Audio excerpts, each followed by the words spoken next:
যুক্ত হচ্ছেন সহকর্মী রিফাত রহমান। রিফাত, পার্কের নির্মাণ কাজ শেষ হতে আর কত সময় লাগবে, আর এই নির্মাণ কাজ পুরোপুরি শেষ হলে কি কি সুফল মিলবে স্থানীয়দের?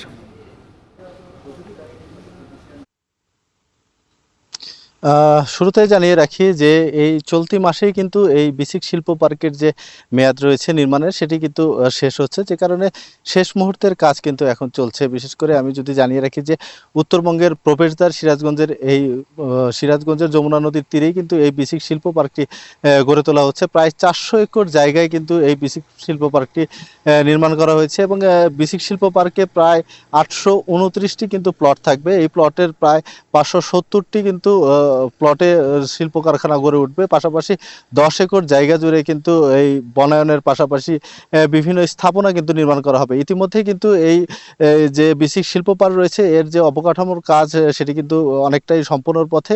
কিছু কাজ রয়েছে, সেটি কাজটি কিন্তু তারা 1 মাসের মধ্যেই শেষ করতে পারবে বলে আমাদেরকে প্রকল্প সংশ্লিষ্টরা জানিয়েছেন। আপনাকে জানিয়ে রাখি, যেহেতু এটি উত্তরবঙ্গের প্রবেশদ্বারে এটি নির্মাণ করা হয়েছে, সেক্ষেত্রে সড়ক, রেলপথ এবং নৌপথ 3টি সুবিধাই কিন্তু পাবে পণ্য পরিবহনে এখানে যারা শিল্প কারখানা গড়ে তুলবেন। পাশাপাশি এই শিল্প কারখানা যেহেতু উত্তর কৃষিপ্রধান একটি অঞ্চল, সেই কৃষিপ্রধান অঞ্চলে যে কৃষিজাত পণ্য রয়েছে, সেই পণ্যগুলো যাতে রপ্তানিমুখী করা যায়, সে যে প্রক্রিয়া কারখানাগুলো রয়েছে সেগুলো স্থাপনেও কিন্তু অগ্রাধিকার দেওয়া হবে। আপনাকে আরেকটি তথ্য জানিয়ে রাখি যে 2018 সালের নভেম্বরে কিন্তু এই শিল্প পার্কটি নির্মাণ কাজ শুরু করা হয়েছিল এবং 2024-এর এই জুনে হলো নির্মাণ কাজ শেষ করার কথা, এবং নির্দিষ্ট সময়ের মধ্যেই কিন্তু তারা কাজটি শেষ করে ফেলছেন এবং পর্যায়ক্রমে কিন্তু এটি উদ্বোধনের জন্য রেডি করা হবে এবং যে প্লটগুলো রয়েছে সেগুলো হস্তান্তরের জন্য তারা কিন্তু প্রক্রিয়া গ্রহণ করেছেন। তো উজ্জ্বল, আমার কাছে সিরাজগঞ্জের বিসিক শিল্প পার্ক থেকে এই ছিল আমার কাছে সবশেষ।